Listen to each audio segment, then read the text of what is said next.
ascendente, contadores descendentes, y hemos analizado en profundidad el uso de un contador comercial, el 74192. En este vídeo lo que vamos a ver es las técnicas para trabajar con contadores en determinadas circunstancias para forzar su fin de conteo, para forzar su inicio de conteo o para forzar ambas cosas, el inicio y el fin de conteo. Es necesario que sepamos cómo forzar el fin o el inicio de un contador, porque en determinadas aplicaciones no podemos permitir que termine su conteo completo, que inicie el conteo en cero. El ejemplo clásico es un reloj.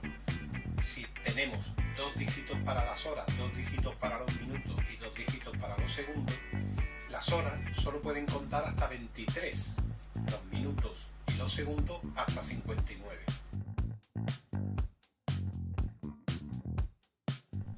En lo que vamos a trabajar en este vídeo utilizaremos como base el contador 74192. Os recordamos que es un contador síncrono, ascendente, descendente, programable. Al ser un contador decimal, el ciclo de conteo lo tenemos aquí representado desde 0 hasta 9. Vamos a trabajar primero el forzado del fin del conteo. Cuando queramos realizar el forzado del fin del conteo con un contador, es imprescindible que podamos acceder a alguna patilla de borrado. En nuestro caso lo tenemos aquí. En el caso de que el contador lo hubiésemos implementado nosotros, como el que está representado en este esquema, un contador binario descendente asíncrono, el borrado serían las patillas Clear que están unidas en un solo terminal. Es aquí, es en este terminal donde deberíamos de trabajar lo que vamos a ver ahora. Vamos a comprobar el funcionamiento de lo que propongamos a partir de un circuito en Proteo como el que está representado en la figura. Fijaros que hemos eliminado la carga, la hemos llevado a nivel alto fijo, el clear de momento lo hemos dejado al aire.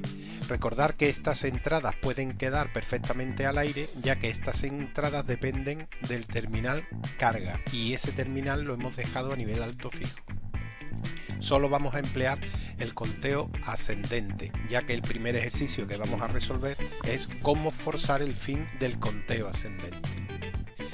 Supongamos que queremos que finalice nuestro conteo en el número, en el equivalente decimal del número 7, que os recordamos que en binario sería 0, 1, 1, 1. Ese es el estado que deberán de tomar la salida de nuestro circuito. Que nos digan que quieren finalizar el conteo en el número 7 significa que el número 7 ha de verse en nuestro conteo. Por lo tanto, el 7 no es el número que provocará el borrado, sino el inmediato siguiente, es decir, el número 8, que en binario era esta combinación. Para conseguir ese borrado necesitamos implementar un cierto circuito combinacional.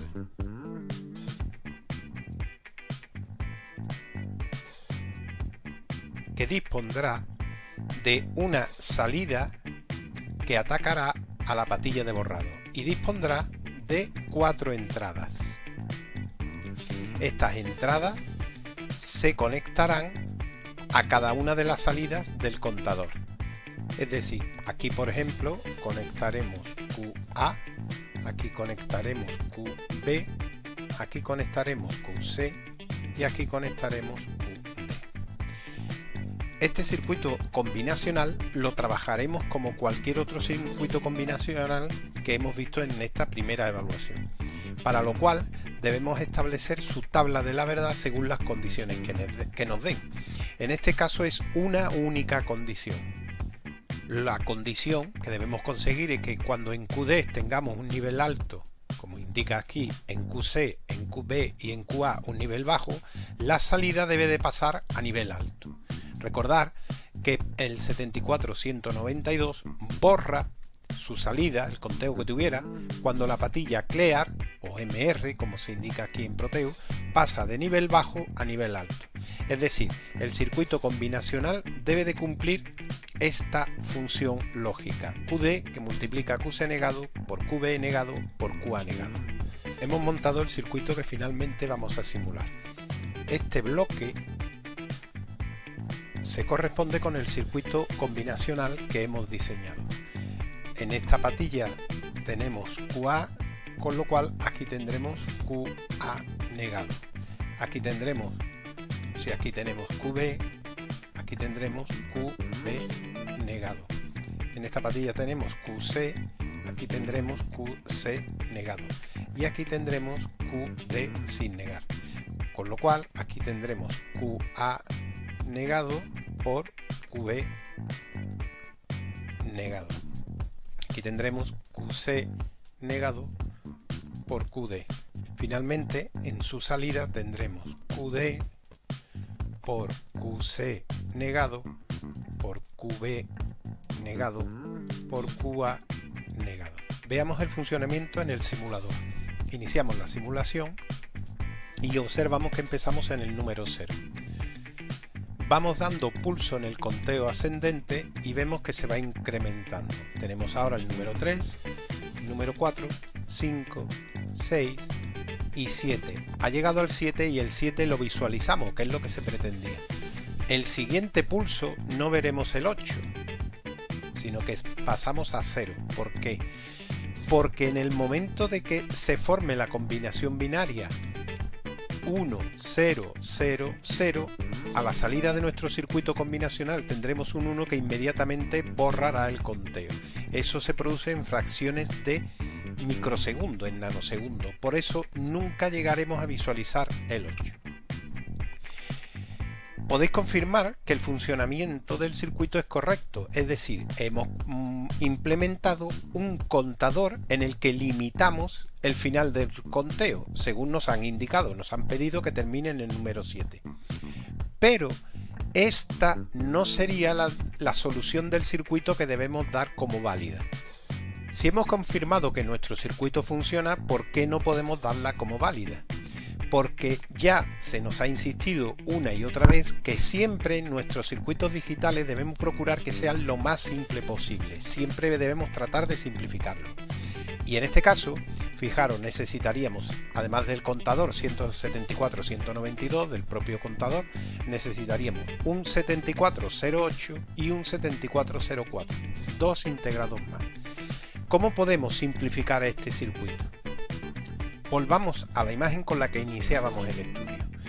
Se nos especificaba que era el número 7 el último que queríamos visualizar y que el número siguiente, en este caso el 1000, el 8, era el que iniciaba el borrado. Y hemos trabajado con este número. Pero deberíamos de tener presente la tabla de la verdad, como la que está aquí representada.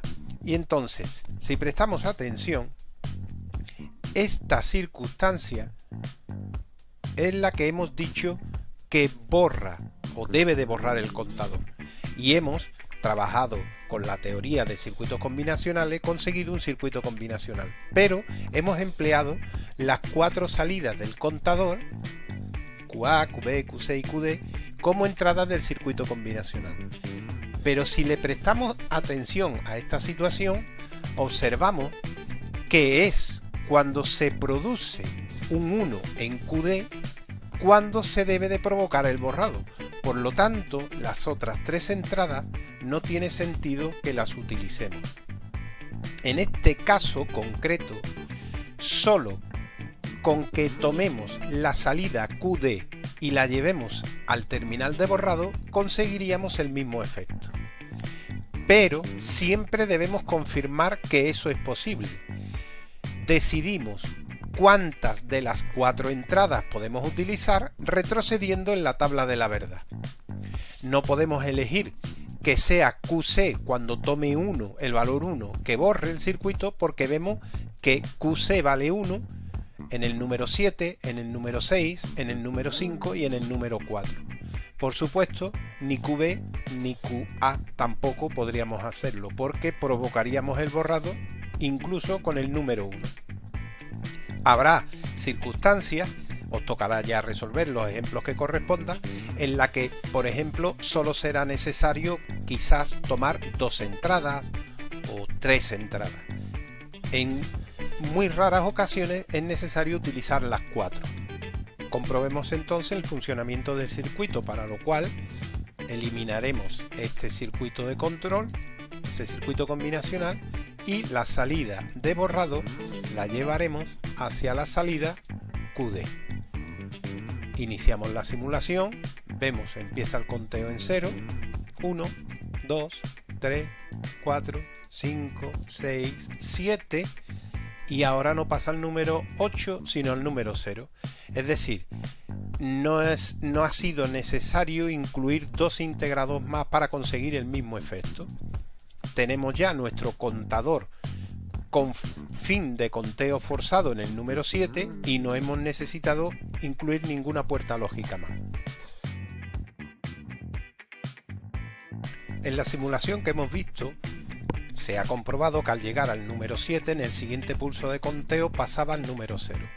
Pero ¿qué ocurriría si además de ese borrado, por el motivo que fuera, necesitásemos un borrado manual? Hemos instalado aquí un pulsador normalmente abierto con su correspondiente de resistencia, confirmamos que sea una resistencia digital y ya sabemos que debemos de unir la patilla de borrado al circuito de borrado. En este caso el pulsador normalmente abierto que en reposo nos entrega un nivel bajo.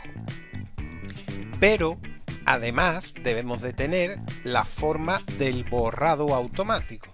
Es decir, nosotros se nos ocurriría hacer esto. Unir directamente el circuito de borrado, el pulsador de borrado, con el circuito combinacional, en este caso solo esta línea, vais a ver que provocaría errores. No en el simulador, pero sí en el momento de implementarlo realmente. Vamos a iniciar la simulación. ¿Veis? El circuito sigue cumpliendo su función, ha llegado al 7 y ha pasado al 0. Y ahora vamos a pulsar el borrado y vamos a dejarlo pulsado. Fijaros que ha cambiado los colores de los niveles lógicos a amarillo. ¿Por qué está ocurriendo eso? Porque en realidad equivale a que estamos provocando un cortocircuito. Y la cuestión es por qué se provoca ese cortocircuito. Detenemos la simulación y pensar, cuando en esta patilla tengamos un nivel bajo, equivale a que está derivada a masa. Al pulsar el pulsador, estamos llevando a la patilla de borrado un nivel alto, pero también a través de este conductor lo estamos llevando a la salida Q3, que está a nivel bajo. Es decir, el positivo de la fuente de alimentación lo estamos llevando a masa a través de la salida Q3.